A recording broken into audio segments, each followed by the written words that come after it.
देखिए, परमिशन हम कार्यक्रम करना चाहते थे क्योंकि हम नियम कानून को फॉलो करते हैं। परमिशन हम चाहते थे और हमने रविंद्रालय बुक कराया, वो कैंसिल हुआ। फिर विश्वेश्वरैया करवाया, वो कैंसिल हुआ। फिर इंदिरा गांधी प्रतिष्ठान मरकरी हॉल बुक कराया, वो कैंसिल हुआ। Who is Ashish Patel and how is he competent? वो कौन होते हैं मुझे परमिशन दिलवाने वाले?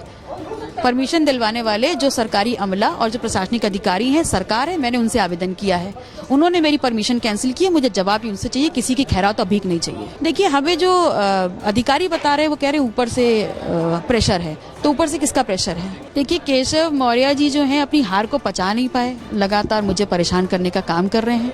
और आज जब फंसे तो उनको लगा कहीं ये कारवां आगे ना बढ़ जाए। ऐसे में मेरे ही परिवार के लोगों को मौर्य की तरह खड़ा कर दिया।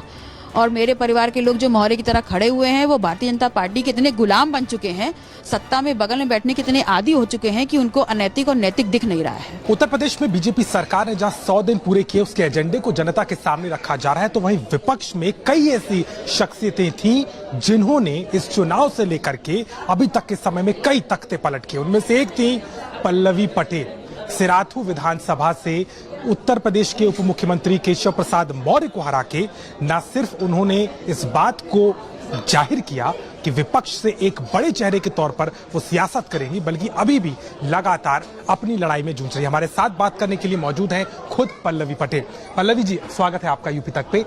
आपकी जीत से हम शुरुआत करना चाहते हैं। आपने विधानसभा चुनाव में जो जीत दर्ज की, 100 दिन का सरकार एजेंडा लेकर के आई है। 100 दिन में सरकार को आप कहाँ देख रही हैं, अपनी जीत और आज 100 दिन का एजेंडा? देखिए, मैं ये मानना चाहती हूँ कि जो जीत मुझे सिराथू में मिली है वो अकेले मेरी जीत नहीं है, वो जनता की जीत है। जनता सिराथू में एक बड़ा बदलाव करना चाहती थी क्योंकि वो आहत थी उस वक्त के उप मुख्यमंत्री केशव मौर्य जी के अनैतिक व्यवहार की वजह से, भ्रष्टाचार की वजह से। उन्होंने बदलाव किया और ऐसा ही बदलाव वो प्रदेश की सरकार में देखना चाहती थी। और जहां तक मैं 100 दिन के कार्यकाल को देखूं तो निसंदेह बहुत से नए काम हैं, बहुत सी नई योजनाएं हैं जो माननीय मुख्यमंत्री जी लागू करना चाहते हैं। अभी बहुत कम समय हुआ है, अभी मुझे लगता है थोड़ा हमें वेट करना चाहिए कि किस प्रकार से ये योजनाएं फ्लोर पे गरीब दलित समाज के लिए और पिछड़े समाज के लिए काम करती हैं।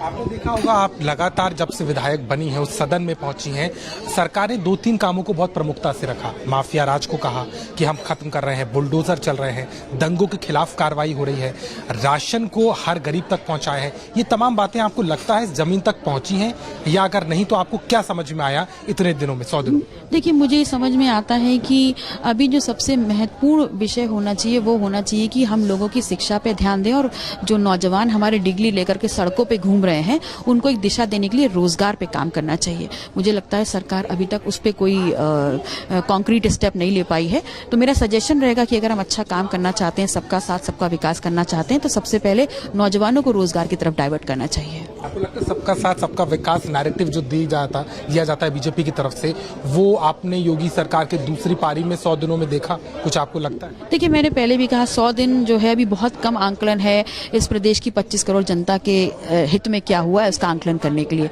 कुछ दिन और इंतजार करते हैं, देखते हैं कितना बेटर ग्राउंड पे हुआ है। एक और महत्वपूर्ण मुद्दा ये रहा कि उपचुनाव जो रहे आजमगढ़ और रामपुर में, आप दोनों जगह पे समाजवादी पार्टी हारी है। ओम प्रकाश राजभर कह रहे हैं कि अगर अखिलेश यादव प्रचार के लिए जाते तो फर्क आता, कमी रह गई, मायावती को वापसी करनी चाहिए, उनके साथ में फिर बातचीत बढ़े, वो ही एक मजबूत साथी हो सकती हैं। इन तमाम चीजों को आप कैसे देखती हैं? एक विपक्ष में एक सहयोगी के तौर पर आप अखिलेश यादव के साथ। देखिए, मेरा ये मानना है कि उपचुनाव अगर आप पिछले रिजल्ट्स भी देखें ज्यादातर सत्ता पक्ष का रहा है और चुनाव है तो कोई हारेगा कोई जीतेगा। लेकिन ऐसे में इस हार से हमें सबक लेना चाहिए और मेरा ये मानना है कि 2024 बहुत दूर नहीं है।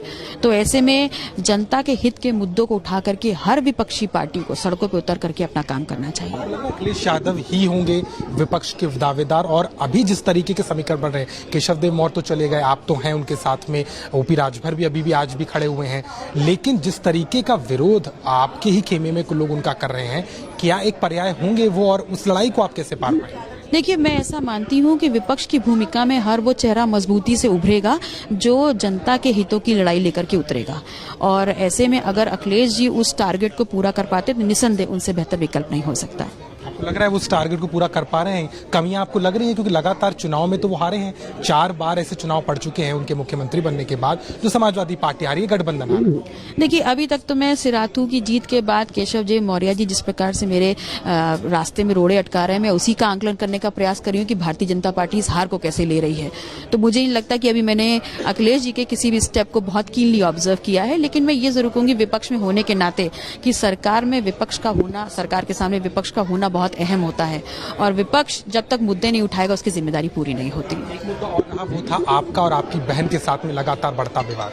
आपके पिताजी की जयंती को लेकर के आप जिस तरीके से बात कर रही हैं कि आपको परमिशन नहीं दी गई, रोका गया, और जब वो परमिशन दे रहे हैं या आप दिलवाना चाह रहे हैं तो आप नाराज हैं, आप जाना नहीं चाहती। आपको क्यों लग रहा है, ऐसा क्यों हो रहा है? देखिए, परमिशन हम कार्यक्रम करना चाहते थे क्योंकि हम नियम कानून को फॉलो करते हैं।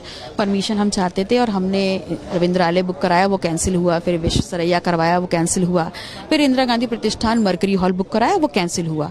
तो मैं सिर्फ इतना जानना चाहती हूँ, सरकार से मेरी नाराजगी प्रशासन और सरकार से है, क्योंकि वो कॉम्पिटेंट अथॉरिटी है मुझे परमिशन देने के लिए।